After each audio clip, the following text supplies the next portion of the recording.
Happy New Year, everybody. Thank you all, panel here in Washington, for joining us. And Michelle Bachmann joins us this morning from Minneapolis. Well, the 112th Congress is set to convene on Wednesday, but I want to go back a little bit and talk about the last workings of the 111th with you, Michelle. In particular, that the year ended with this deal on taxes and an extension of unemployment benefits. Would that deal have been made with the Congress that's about to convene on Wednesday? Well, that's a good question. There was a diversity of opinion on this bill.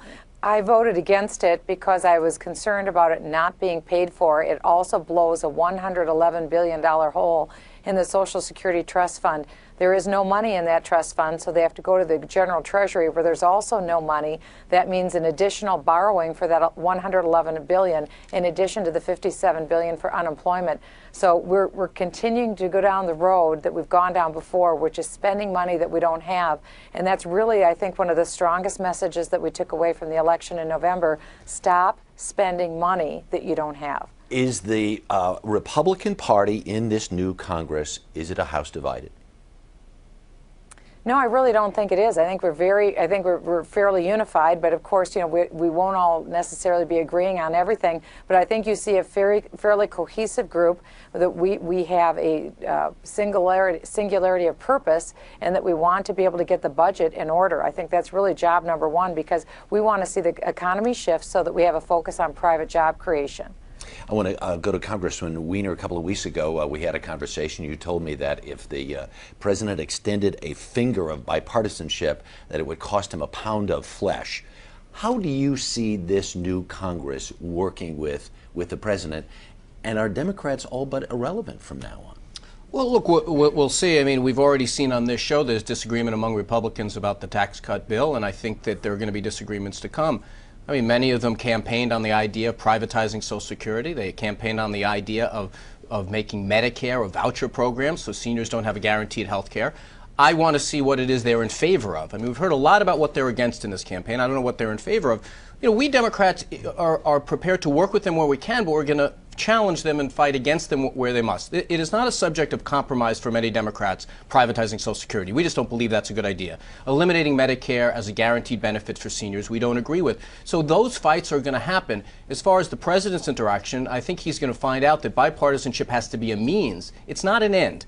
And that if just having a bipartisan deal means a success, that's not right. There has to reflect the values of this country and the constituents that I represent. Mike Kelly, you're the new guy. You're going to take your oath on Wednesday. You've been around this town for a couple of weeks now. There was a piece in the Washington Post. You said you're not impressed so far.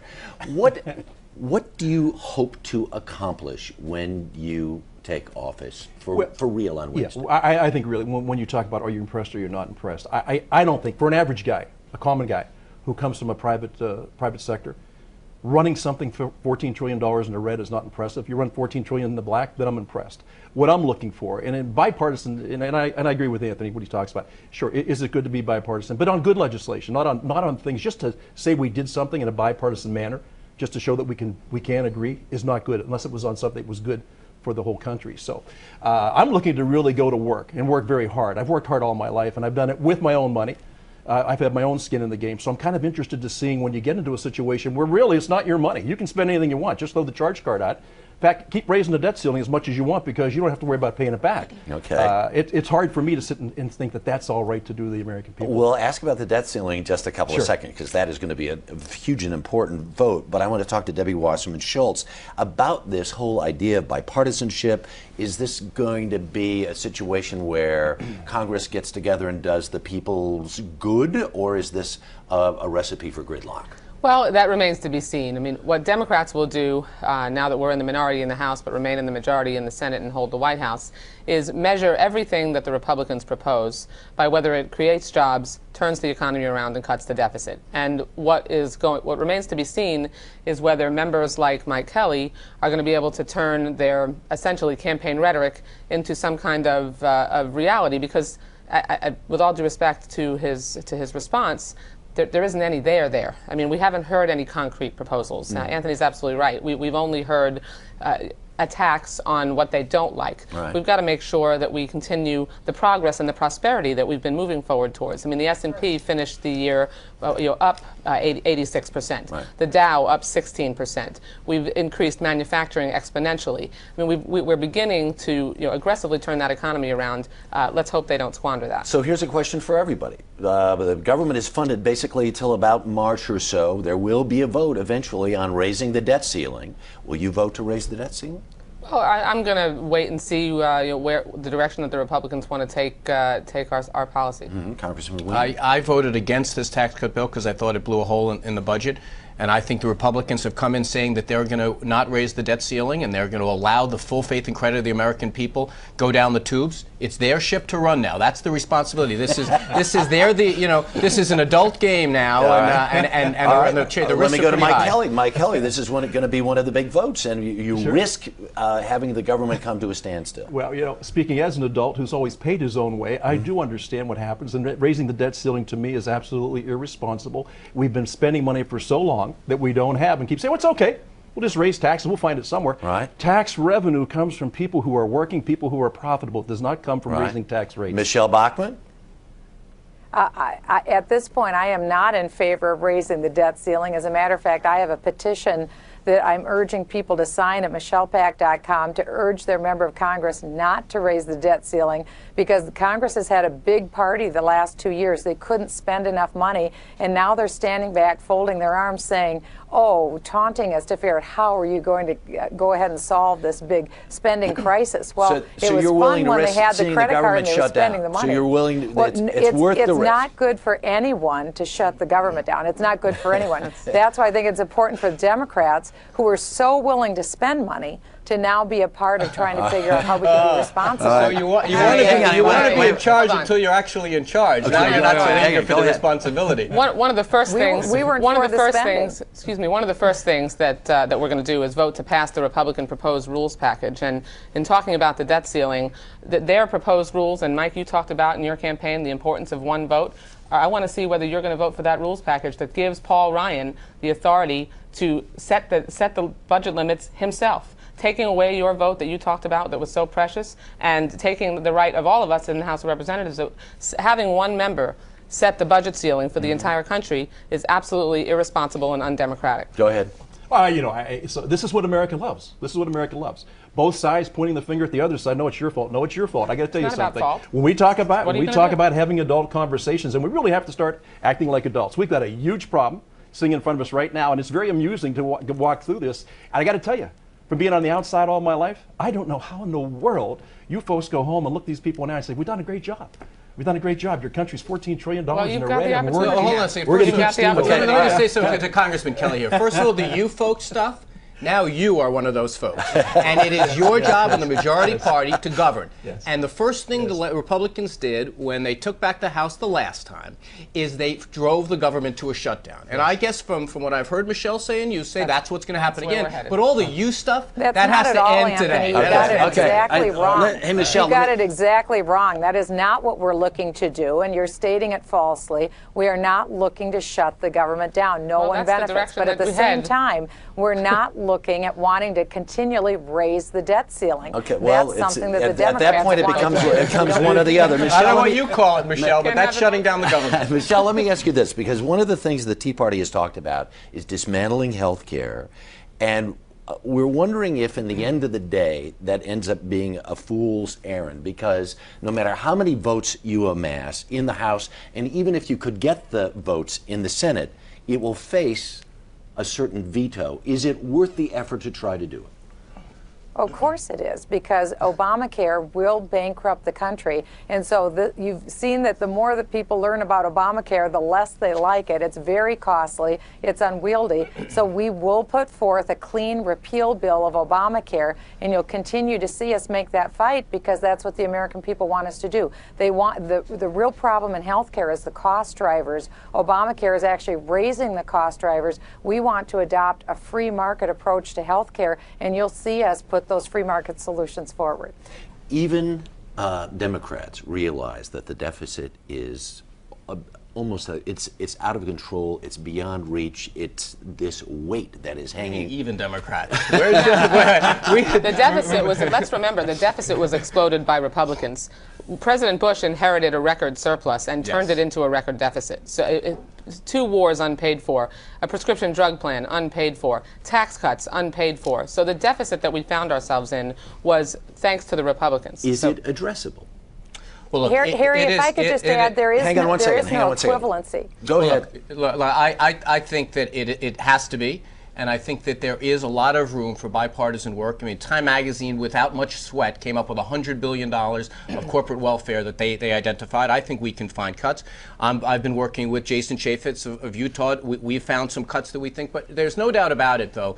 Some of the big things are philosophical questions. The Republicans have philosophically said they don't believe in the guaranteed Social Security benefit. They don't believe in a guaranteed Medicare benefit. We know that because, Harry, Harry, Anthony continues to make these statements. Michelle, you voted for that in the Republican alternative last year. It's very important to remember. Have you met these young guns, Michelle? All right, hang on one second. That's Paul Ryan's proposal. Finish your thought, Michelle. Harry, since President Obama came into office, we've had over $3 trillion in deficit. We're looking at another $1 trillion in deficit. Let's try to just get our arms around that reality. Right. This if we is can go back massive. to healthcare reform. Hang on one second. Just the other part of that, there was an economic cataclysm. We're now up to $14 trillion. And by the way, you all just decided to give down everybody a tax cut for the next 2 years. Harry, can we go back to healthcare reform for 1 second? Because that's the one of the first things that we're going to do this week. How is this going to get paid for? Well, oh, by the way, which? If this deficit continues, and the government can the government. Oh, well, apparently my Republican friends believe that tax cuts for millionaires and billionaires, somehow the bill fairy pays for that. I don't understand how that's supposed to work. Can we go back to healthcare reform for 1 second? Because Saturday, the healthcare reform piece that was implemented was we cut prescription drug bills for senior citizens by 50%. We're going to we've already made sure that young adults until they're 26 can be on their parents' insurance. A constituent in my district came up to me a few weeks ago and thanked me for saving her $3,000 a year because she could put her 2 adult children back on her insurance. That's what the Republicans are going to be proposing to repeal this week. It's not going to happen if it's about jobs in the economy and reducing the deficit. Wasting time and money and adding to the deficit by repealing health care reform or on the attempt is irresponsible. Hang on, Michelle. Hang on. I want to get Mike back in here 1 second. Mike, you've already taken a look at this. You're not going to take the government-sponsored health care program that is available to members of Congress, right? No, I'm not. I've always paid for my own health care. I mean, I come from the private sector. Okay, I've been in my whole life. I've been responsible for everything that I do, and I think we have these conversations. And I think this absolutely goes back to the Middle Ages. We're worrying about how many angels we can fit in the head of a pin.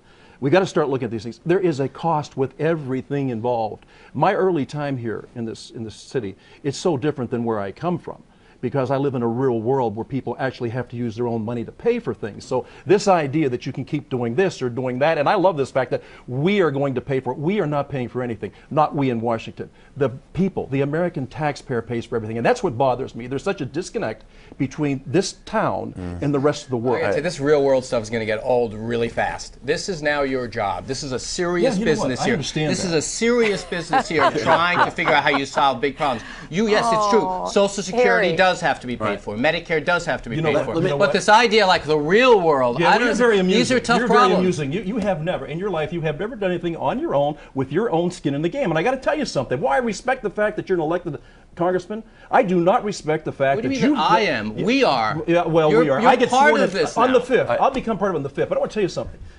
This has got to stop being about who can blame who for what. Look, it sure sounded like you just did that. It sure sounded like you. It's like us versus the real world. Hang on, gentlemen, hang on. I would hope you had more respect for your constituents. Hang on. That's why I wouldn't have a deficit for all right. Mike has to go beyond. It's time to go beyond rhetoric. Harry, going beyond campaign slogans, which is all I've heard today from Mr. Kelly, and is all Ms. Bachmann really ever engages in. We have to get into deficit reduction, job creation, and turning the economy around. That's their measuring stick. All right, that's their yardstick. Michelle Bachmann, very, very quickly. Do you see Harry. anything that you have in common with your friends from the other side of the aisle? I would say if they want to engage in deficit reduction, that's exactly what we want to engage in, is deficit reduction. But it's so interesting, Harry. For 2 years, these were big, wild party down spenders, and now they're interested in deficit reduction. That's what we'll do, because I'm similar to Mike Kelly. My husband and I also started our own business. We also live in the real world. The real world is where America lives. It's not the bubble in Washington, D.C., where they engage in fantasy. Hang on a minute, and what you'll see happen is I will give Congresswoman Wasserman Schultz the last word. Go ahead, very quickly. We went from bleeding 750,000 jobs a month before President Obama took office to last year adding over 1 million more jobs created in last year than the entire Bush presidency alone. We need to continue that progress. We need to hold the Republicans' feet to the fire, and we will. And if the last 15 minutes were any indication, it would be a very Happy New interesting. Year. Happy New Year. Thank you all very, very Look much. forward to working with you. Oh, that's what we want to say. All right. Thank you all very much.